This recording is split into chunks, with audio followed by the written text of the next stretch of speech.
ओम नमः शिवाय। ओम नमः शिवाय। ओम नमः शिवाय।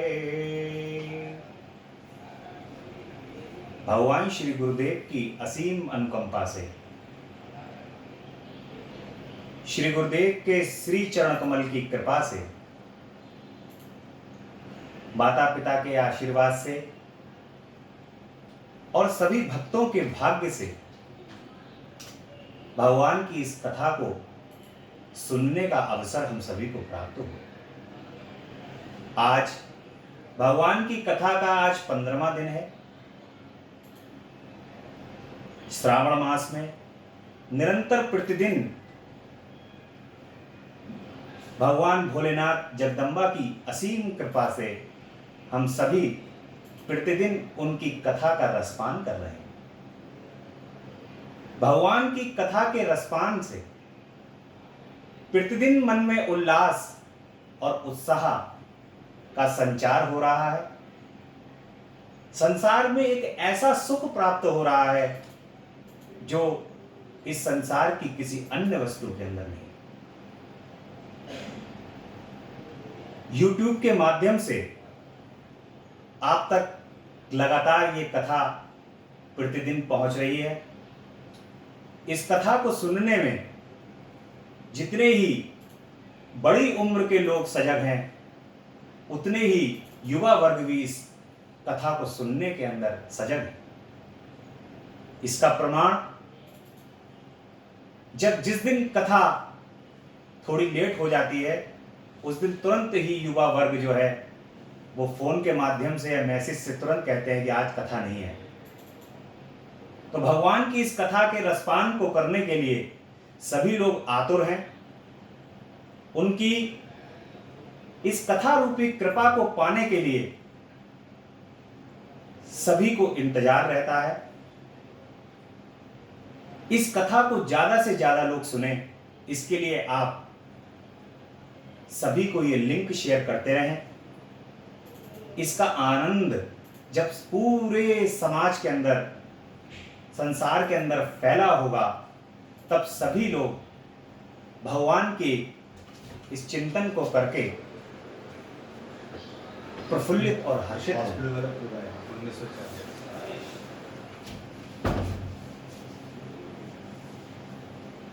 कल की कथा में भगवान ने बाणासुर का वध किया और बाणासुर को गणपत पद की प्राप्ति हुई है। भगवान ने बाणासुर को अपना गणपत बनाया। आज की कथा में बहुत सुंदर प्रसंग शुरू होने जा रहे हैं। भगवान की इस कथा में भगवान के अवतारों का वर्णन होगा। भगवान शिव के 5 अवतार, उनका वर्णन होगा। आगे की कथा भगवान की इस संसार के अंदर विभिन्न प्रकार के दुख व्याप्त है। इस संसार के अंदर व्यक्ति किस प्रकार से पाप करता चला जाता है और पाप का ढेर लगता चला जाता है, लेकिन उसको स्मरण नहीं रहता कि मैं कितना पाप कर रहा हूं। इस कथा में मनुष्य को कौन से पाप में, कौन से घोर दुखों का सामना करना पड़ता है, अभी आगे की कथा में ये शेष है। आज की कथा में भगवान ने बाणासुर का वध करके उसको गणपत पद की प्राप्ति दे दी है। अब भगवान जो है वो गजासुर का वध करते हैं। जब देवों की भलाई में देवी ने महिषासुर का वध किया, तो महिषासुर के पुत्र गजासुर ने उग्र तपस्या करके ब्रह्मा जी को प्रसन्न कर लिया। उसने तीनों लोगों पर विजय कर ली। उसने देवताओं को अपने चरणों में गिराकर प्रणाम करने के लिए विवश कर दिया और सबको महेंद्र पर्वत पर रहने की आज्ञा प्रदान की और वो विषय लोलुप बन गया। वह शास्त्रों की मर्यादा का उल्लंघन करके ब्राह्मणों और तपस्वियों को क्लेश पहुंचाने लगा। तब इंद्रादि सभी देवता शिव जी की शरण में गए और उन्हें अपनी विविधता से अवगत कराया। इस पर भगवान शिव ने त्रिशूल लेकर गजासुर का अंत करने के लिए भगवान चल पड़े। उन्होंने गजासुर का सिर अपने त्रिशूल से काट डाला, वह देखकर शिव जी की स्तुति करें। भगवान शिव, तब शिव जी ने उससे वर मांगने को कहा। उसने वरदान मांगा कि प्रभु, यदि आप वास्तव में मुझसे प्रसन्न हैं तो मेरे चर्म से अपना ओढ़ना बना लीजिए। इस पर भगवान शिव ने तथास्तु कहकर उसे काशी नगरी में ज्योतिर्लिंग बनाया। गजासुर के मारे जाने पर देवता प्रसन्न हो गए। भगवान शिव, देखिए, इन व्यक्ति खराब कब है? जब तक आपके अंदर दुर्गुण उत्पन्न है, तब तक व्यक्ति सामने जो पूर्ण आत्मा है, आत्मा रूपी जो इस शरीर के अंदर आत्मा रूपी शक्ति विराजमान है, ये आत्मा रूपी शक्ति गलत नहीं है। जब दुर्गुण आ जाते हैं, उन दुर्गुणों का नाम ही राक्षस है। एक बार एक बच्चे ने बहुत सुंदर प्रश्न किया था। उस बच्चे का यह कहना था कि भैया, क्या राक्षस आज भी हैं? क्या राक्षस आज भी जो है वो ऋषियों की और मुनियों की तपस्याओं को भंग करते हैं? तो बहुत ही सुंदर जवाब निकल करके आया था कि हाँ, राक्षस आज भी हैं। काम, क्रोध, मद, लोभ, मोह, ये सारे ही गुण राक्षसों के अंदर होते हैं। यदि जो व्यक्ति भगवान के श्री चरण कमल में अपने ध्यान को, चित्त को लगा लेता है और इन दुर्गुणों को नष्ट करता रहता है, वो व्यक्ति मनुष्य रहता है। और जो व्यक्ति इन दुर्गुणों के अंदर सदैव विचरण करता रहता है, वह राक्षस प्रवृत्ति का हो जाता है। आपने देखा होगा कि सभी प्रकार के राक्षस, सभी के अंदर अहंकार होता है, सभी प्रकार के, नाना प्रकार के दुर्गुण उनके अंदर उपस्थित होते हैं। राक्षस जो हैं वो ज्ञानी, अज्ञानी, किसी भी प्रकार का भेद न समझते हुए सभी को कष्ट पहुंचाते हैं और प्रसन्न चित्त होते हैं, आनंद चित्त होते हैं। धर्मी और धर्म के मार्ग के ऊपर चलने वाले ब्राह्मणों को, ऋषियों को, मुनियों को सताते हैं। इस संसार के अंदर व्याप्त यदि कोई भी व्यक्ति है और उसके अंदर इस प्रकार के ये गुण हैं, तो वे भी राक्षस श्रेणी में ही आते हैं। तो अपने अंदर भगवान की कथा का कार्य है, वो एक प्रकार की दवा है, रेमेडी है, कि जो लोग भगवान की कथा को सुनते हैं, उस कथा को सुनने के बाद उनके अंदर ये सभी दुर्गुण जो है वो धीरे धीरे करके भगवान की कथा को सुनते सुनते कानों से स्मरण करते करते ये सभी प्रकार के दुर्गुण जो है वो धीरे धीरे समाप्त हो जाते हैं। और जब ये सारे दुर्गुण जो हैं भगवान की कृपा से समाप्त होते हैं, तो वो व्यक्ति पुनः मनुष्य हो जाता है। जब तक दुर्गुण हैं तब तक राक्षस हैं, और जब गुण हैं तो मनुष्य है। तो संसार में यदि आपको राक्षसों के में और मनुष्य में भेद करना है, तो वो उसके गुणों को और दुर्गुणों को जरूर देखना है। अब भगवान निरहाय का वध कर देते हैं। जब भगवान ने श्रीहरि दिति के पुत्र को मार दिया, तो दिति को इससे महान दुख हुआ। तब निरहाय ने आकर दिति को सांत्वना दी और देवताओं पर विजय पाने का निश्चय कर प्राप्त किया। इसलिए उसने ब्राह्मणों का वध करना प्रारंभ कर दिया। काशी नगरी को ब्राह्मणों का मुख्य स्थान समझकर वह काशी पहुंच गया। वह काशी में ब्राह्मणों का वध करने लगा। निरहाय दिन में मायावी मुनियों की भांति ध्यान लगाकर उनके बीच में बैठ जाता और रात्रि होने पर ब्राह्मणों की पर्णशाला में जाकर उन्हें चीर कर खा जाता। एक बार भगवान शिव जी के परम भक्त ब्राह्मण थे, उनको खाने के लिए जैसे ही ये निरहाय पहुंचता है, परंतु भगवान शिव का कवच उन ब्राह्मण के पास था, और जैसे ही निरहाय ने उन ब्राह्मण को खाने के लिए आगे बढ़ता है, वैसे ही भगवान की कृपा से उसका स्वयं ही नाश हो जाता है। इस प्रकार से भगवान निरहाय का वध करते हैं। बिंदल उत्पल नामक दैत्यों का भी भगवान विनाश करते हैं, और इस प्रकार से भगवान की ये युद्ध खंड वाली कथा जो है वो यहाँ पर विश्राम देती है। आज शतरुद्र संहिता के सप्तम खंड के अंदर हम प्रवेश कर रहे हैं। बोलिए शंकर भगवान की जय। कर्पूर गौरम करुणावतारम संसारिसारम भुजगेन्द्रहारम सदा वसंतम हृदयारविंदे भवम भवानी सहितम नमामि।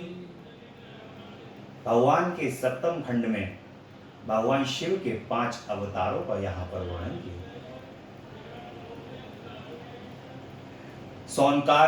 सौनक जी बोले कि हे सूत जी, आप हमें शिव जी के अवतारों की कथा बताने की कृपा करें, जो परम कल्याणी है। इनको सुनने में सज्जन पुरुषों का कल्याण अवश्य भावी है। सूत जी ने बताया कि हे मुनिवर, अब आप शिव जी के अवतारों की पवित्र कथा को ध्यान पूर्वक सुनिए। पूर्व काल में यही कथा सनत कुमार जी ने नंदीश्वर से पूछी थी, वही कथा मैं आपको सुनाता हूं प्रभु।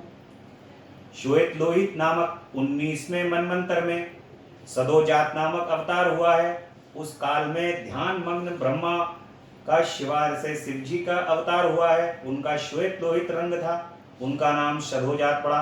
ब्रह्मा जी ने उन्हें शिव जी समझकर उनका चिंतन किया। इस पर उनसे सुनंदन नंदन और शिवनंदन आदि 4 कुमार और प्रकट हुए। इस प्रकार से भगवान के फिर रक्त नाम का 20वां कल्प प्रारंभ हुआ। उनमें ब्रह्मा जी का नाम रक्त वर्ण के हुए। उनके चिंतन करने पर उनसे वैसा ही रक्त वर्ण का लाल नेत्रों वाला पुत्र उत्पन्न हुआ। उनको कामदेव नामक शिव समझकर ब्रह्मा जी ने उनकी स्तुति की। फिर इस लाल वस्त्रधारी से विराज, विवाह, विशाल और विश्व भावना नाम से 4 पुत्र पैदा हुए। उन्होंने भी ब्रह्मा जी को सृष्टि निर्माण किया गया। इसके बाद भगवान इसके पश्चात शिव नामक कल्प प्रारंभ हुआ। इस कल्प में ब्रह्मा जी ने हजारों वर्षों तक शिव जी भगवान शिव का चिंतन किया। इससे कृष्ण वर्ण के पुत्र का जन्म हुआ। इस कृष्ण वर्ण वाले अद्भुत देवेश को ब्रह्मा जी ने प्रणाम किया। ब्रह्मा जी की स्तुति करने के पश्चात 4 पुत्र प्रकट हुए। उनके नाम कृष्ण, कृष्णाशिव, कृष्णास्य और कृष्ण कंठधारी थे। ये सभी अव्यक्त नाम वाले तेजस्वी और शिव स्वरूप थे। इन्होंने ब्रह्मा जी से सृष्टि निर्माण के लिए एक अनोखा अघोर नामक योग दिया, इसलिए इन्होंने अघोर अवतार से नाम से जाना गया। इसके बाद विश्व स्वरूप नामक कल्प हुआ। इस कल्प में ब्रह्मा जी के चिंतन से सरस्वती जी का प्रादुर्भाव हुआ। तभी सभी तरह का वेश धारण किए हुए पुत्र रूप में शिव जी का अवतार हुआ। ब्रह्मा जी ने इन ईश को प्रणाम किया। शिव जी ने ब्रह्मा जी का सन्मार्ग का उपदेश दिया। इन शिव जी के 4 पुत्र हुए। इनके नाम जदी, मुंडी, शिखंडी और अर्धमुंडी थे। उन्होंने योग मार्ग को अपनाया। ये ईशान अवतार कहलाया। इस तरह शिव जी की ईशान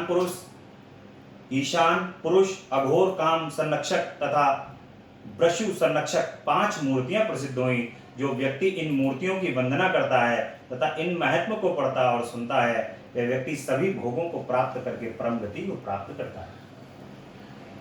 भगवान शिव जी की इन 5 मूर्तियों का वर्णन आता है। इन 5 मूर्तियों में नंदीश्वर बोले कि हे तात, आप सब लोगों में सब कार्यों को पूर्ण करने के लिए शिव जी के अवतारों का वर्णन सुनो।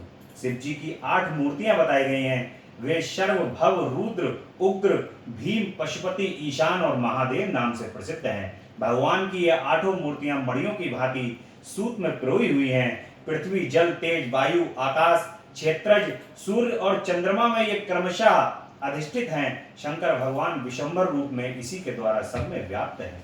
पृथ्वी रूप से वे चराचर जगत को धारण करते हैं। जल रूप से विश्व को जीवित रखते हैं। यह शिव का उग्र रूप है। एक आकाशात्मक भीम रूप है। पशु नामक रूप से शिव जी सभी जीवों का पाश काटते हैं। ईशान नामक रूप से सूर्य के द्वारा संसार को अमृत किरणों द्वारा तृप्त करते हैं। एवं 8वां अपूर्व रूप से आत्मा नामक शिव ही सब में व्याप्त है। शिव जो है वो आत्मा नामक रूप सभी के अंदर व्याप्त है। ये समस्त सृष्टि, समस्त संसार शिव और शक्ति में व्याप्त है। भगवान का ये अर्धनारीश्वर रूप का यहाँ पर वर्णन किया जा रहा है। और ब्रह्मा जी कहते हैं कि सृष्टि का विस्तार करना चाहिए। वे भगवान शिव से और जगदम्बा से प्रार्थना करते हैं कि हे प्रभु, हे जगदम्बा, आप जो हैं वो एक ही रूप में हमें दर्शन दीजिए। हे जगदम्बा, यदि आप एक ही रूप में हमें दर्शन दोगी तो इस समस्त जगत का कल्याण होगा। ये सृष्टि जो है जिसको हम अलग अलग रूपों के अंदर देखते हैं, वो सृष्टि एक रूप हो जाएगी। भगवान शिव और माता जगदम्बा उनकी इस प्रार्थना से प्रसन्न होकर के अर्धनारीश्वर का रूप धारण कर लेते। जगदम्बा जो है, भगवान शिव जो है, वो आधे में भगवान शिव और भगवान माता जगदम्बा जो है वो आधे में समाहित हो जाते हैं। ये भगवान का अर्धनारीश्वर रूप है। बोल अर्धनारीश्वर भगवान की जय, जगदम्बा रानी की जय। भगवान की इस कथा के अंदर नंदीश्वर अवतार का वर्णन आता। भगवान के नंदीश्वर अवतार में सनत कुमार जी बोले कि हे नंदीश्वर, मैं आपसे ये जानना चाहता हूं कि शिव जी के अंश से आप किस प्रकार पैदा हुए। नंदी भगवान किस प्रकार से पैदा हुए हैं, ये इस प्रकार से वो भगवान नंदीश्वर से पूछते हैं। शिव तत्व का ज्ञान कैसे हुआ? नंदीश्वर ने बताया कि हे सनत कुमार जी, एक बार की बात है कि शिलाद मुनि के पुत्र की कामना है, शिलाद मुनि ने पुत्र की कामना हेतु तप किया। इंद्र उन्हें वरदान देने आए। इन्होंने इंद्र से कहा कि यदि आप मुझ पर प्रसन्न हैं तो मुझे अयोनिज और मृत्युहीन पुत्र दीजिए। इंद्र बोले कि मृत्युहीन तो इस संसार में कोई नहीं हो सकता, ऐसा सर्वथा असंभव है। हाँ, यदि शिवजी चाहें तो ऐसा वरदान दे सकते हैं। यह सुनकर शिलाद ने महादेव की आराधना कर दी। 1000 वर्ष तक वे घोर तपस्या करते रहे। उनके शरीर पर दीमक की मिट्टी चढ़ गई तथा उमा सहित शिवजी उन्हें वर देने आए। शिवजी ने अपने हाथों से उन्हें स्पर्श किया। मुनि शिलाद की समाधि टूटी और उन्हें शिव पार्वती के दर्शन हुए।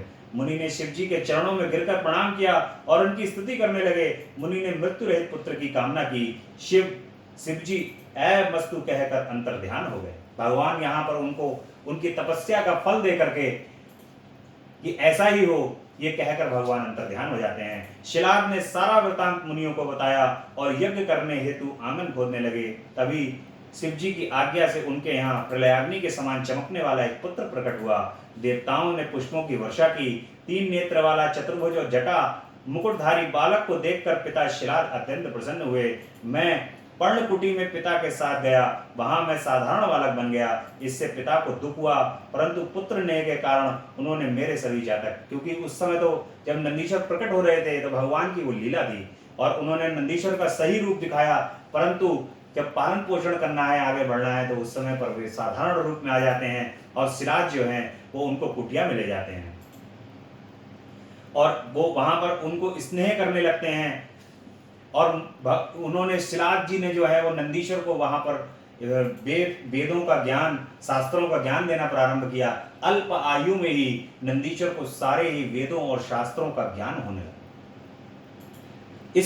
इस प्रकार से सभी प्रकार जो वहां पर जो है वो ऋषि मुनि जो है वो इस बात को देख करके विस्मय में पड़ गए और वे मुझे देखकर उस पर मित्रावरुण नामक एक ऋषि वहां पर उसी समय पर पधारते हैं और मित्रावरुण नाम के जो ऋषि हैं वो ये देख करके कि ये बालक जो है वो इस प्रकार से शास्त्रों के अंदर और वेदों के अंदर ज्ञानी है, लेकिन वे शिलाद ऋषि को बोलते हैं कि आपका पुत्र की आयु वर्ष 1 वर्ष बची हुई है। आपका पुत्र जो है वो अल्पायु है और वे 1 वर्ष के बाद आपका पुत्र की मृत्यु हो जाए।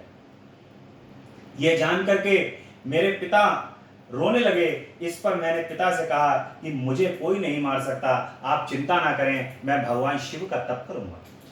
इस पर नंदीश्वर जो है वो भगवान शिव का तप करने लगते हैं और भगवान शिव का तप करते हुए नंदीश्वर भगवान शिव को प्रसन्न कर लेते हैं। भगवान शिव प्रकट होते हैं और भगवान शिव प्रकट होकर के कहते हैं कि हे नंदीश्वर, तुम्हें ज्ञात हो कि तुम मेरे ही अंश हो। इस संसार के अंदर कोई भी तुम्हें नहीं मार सकता, तुम अजर अमर हो। इस प्रकार से भगवान शिव कहते हैं कि तुम्हें मृत्यु का भय कैसा। फिर मुझे अपने गले में से माला उतार कर भगवान शिव पहना देते हैं। इससे मैं पुनः त्रिनेत्रधारी और चतुर्भुज रूप वाला शिव रूप हो गया। शिव जी ने उनकी जटा में से जल निकाल कर छिड़का। इससे वहाँ पंचनाद स्थान बन गया, जहाँ जातेश्वर शिव हैं तथा नदियाँ हैं। वह जगह बड़ी महिमामय है। शिव जी से कहकर पार्वती जी ने मुझे अपना पुत्र बना लिया। तब शिव जी अपने सभी गणों को बुलाकर मुझे गणों का स्वामी घोषित कर देते हैं तथा मुझे लेकर बैल पर सवार होकर चल देते हैं। इस प्रकार बोल नंदीश्वर महाराज की जय। नंदी महाराज जो है भगवान शिव के एक ऐसे गण हैं, यदि किसी भी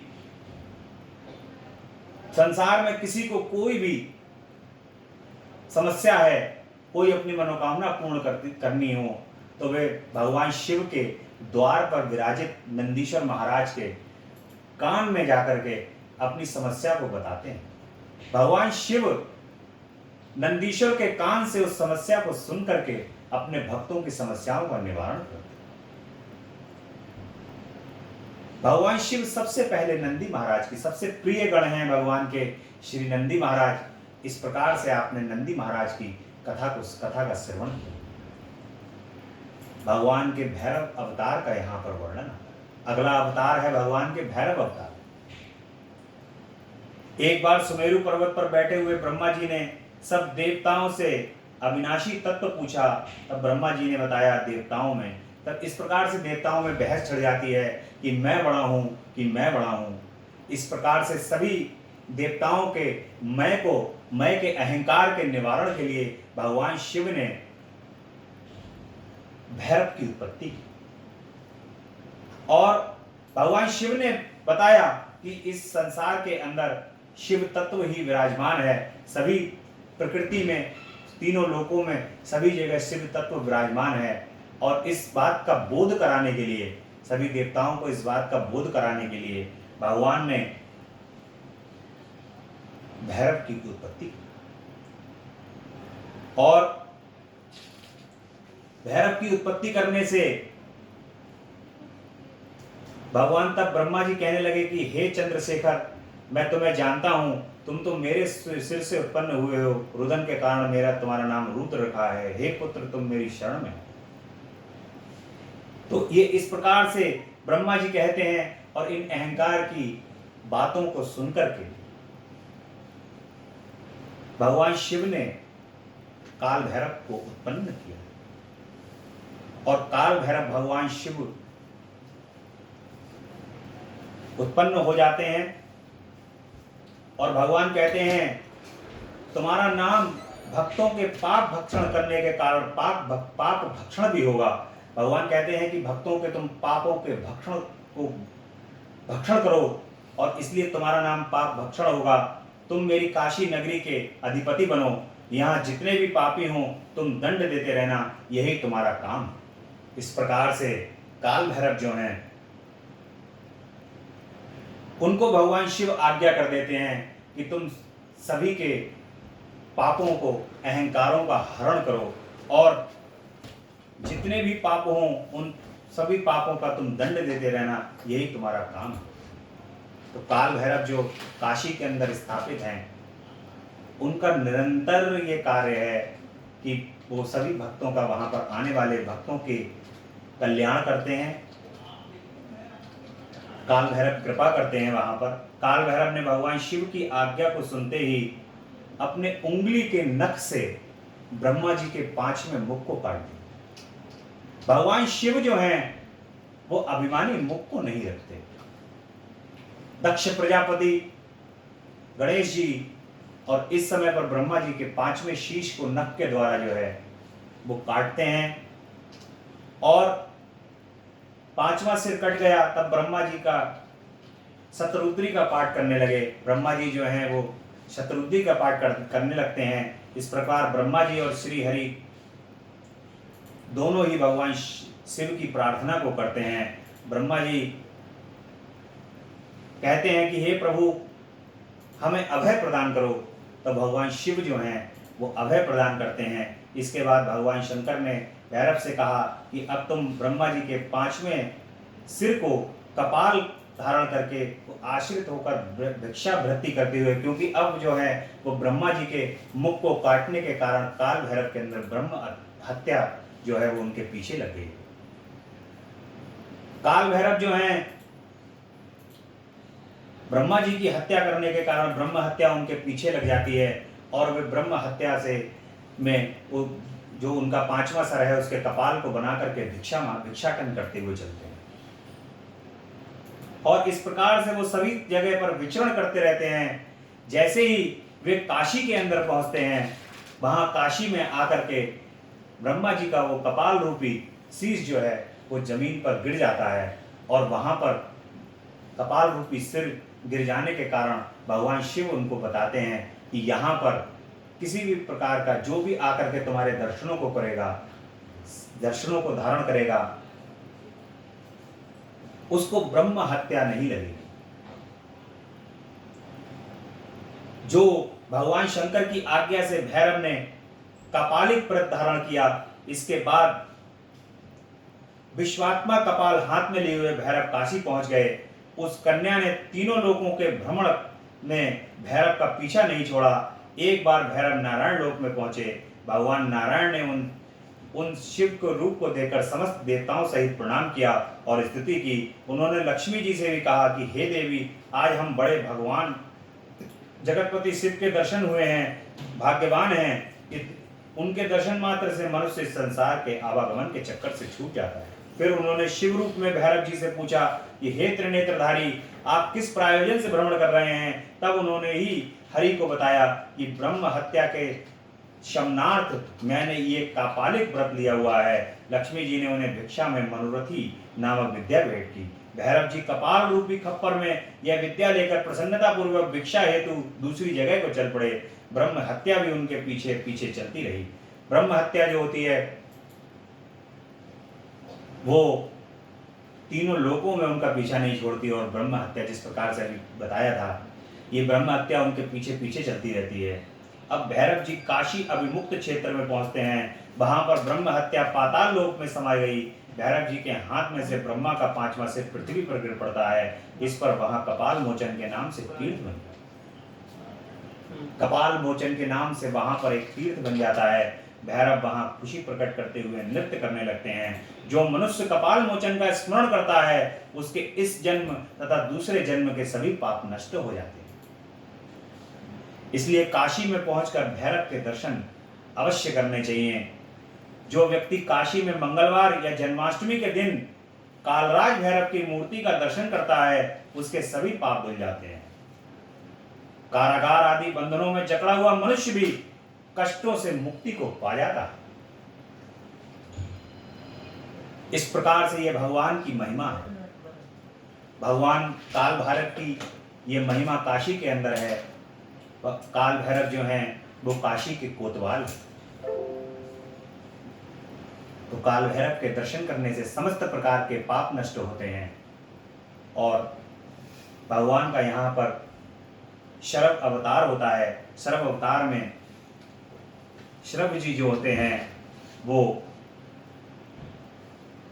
नरसिंह जो अवतार होता है, उस नरसिंह अवतार के द्वारा भगवान शिव, भगवान श्री हरि का नरसिंह अवतार होता है। इतने क्रोध में भगवान भर जाते हैं और उस क्रोध के अंदर भरे हुए स्वरूप को देख करके समस्त पृथ्वी कांपने लगती है और वे समस्त पृथ्वी और समस्त इस तीनों लोकों का नाश करने हेतु पूरे संसार को नष्ट करते हैं। तब भगवान का यहाँ पर सर्व अवतार होता है और वे भगवान के इस स्वरूप को शांत करने के लिए, इस स्वरूप को शांत करने के लिए, शरभ अवतार के स्वरूप को शांत करने के लिए भगवान यहाँ पर नरसिंह के स्वरूप को शांत करने के लिए शरभ अवतार लेते हैं। तुम शिव जी के अधीन हो। इस दैत्य को भगवान शिव की शक्ति से ही मारा है। दक्ष के यज्ञ में मैंने ही तुम्हारा सिर काटा था। तुम्हारे पुत्र ब्रह्मा का पांचवा सिर का विच्छेदन मैंने ही किया है। इस प्रकार से जो है वो वीरभद्र बताते हैं और इस प्रकार भगवान के यहाँ पर शरभ अवतार का वर्णन किया गया है। और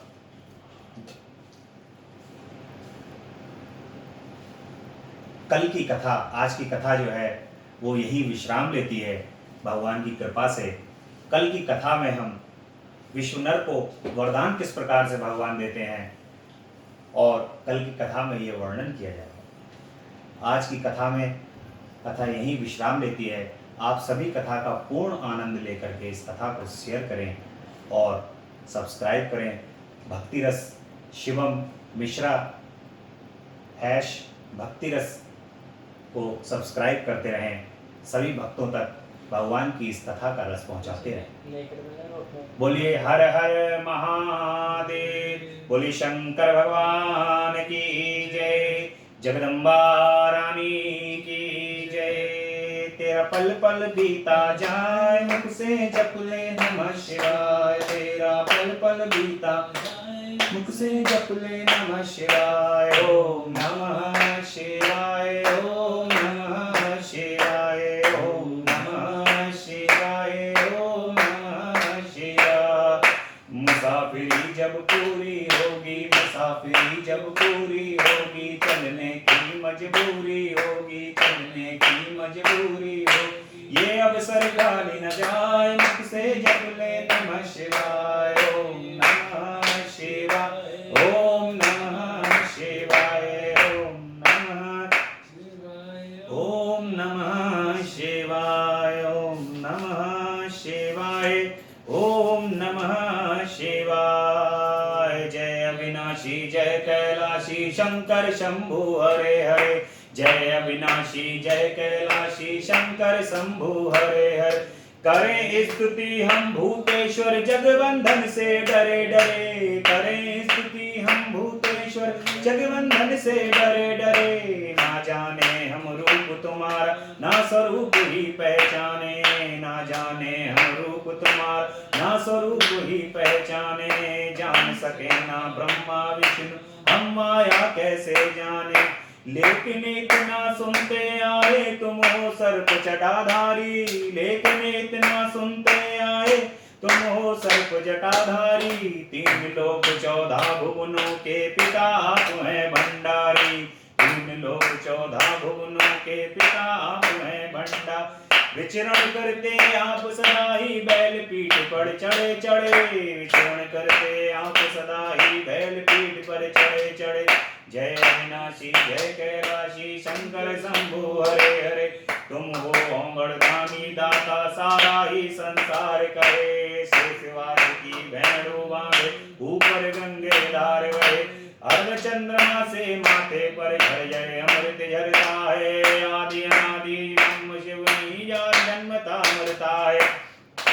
11 रुद्र 18 सूरज परिक्रमा दे खड़े खड़े। जय अविनाशी जय कैलाशी शंकर शंभु हरे हरे, 14 विश्व देव पवन 49 तुम्हारे दास रहे। 7 समुद्र करुण गायत्री का तुम में आवास रहे, फिर भी भस्म रमाए तन में रुंड मुंड माला धारी। 3 लोक चरणों में रखते भोले शंकर सुरकारी। प्रखर जाप कर नमः शिवाय, प्रखर जाप कर नमः शिवाय। हे पार उतर गए बड़े बड़े, जय अविनाशी जय कैलाशी शंकर शंभु हरे हरे, जय अविनाशी शंकर शंभु हरे हरे। पार्वती माँ उमा भवानी गिरिजा गौरी संग रहे, पार्वती माँ उमा भवानी गिरिजा गौरी संग रहे। कानन कुंडल शूल कमंडल रमी विभूति अंग रहे, रमी विभूति अंग रहे। रिद्धि सिद्धि धन देने वाले सारे संकट दूर करो, रिद्धि सिद्धि धन देने वाले सारे संकट दूर करो। निसंतानों को संताने निर्धन के भंडारे भरो। मांग रहे वरदान आपकी चरण शरण में पड़े पड़े, मांग रहे वरदान आपकी चरण शरण में पड़े पड़े। जय अविनाशी जय कैलाशी शंकर शंभु हरे हरे, करें स्तुति हम भूतेश्वर जगबंधन से डरे डरे। बोले शंकर भगवान की जय, महामृत्युंजय भगवान की जय, हर हर हर महादेव की जय, आज के आनंद की जय।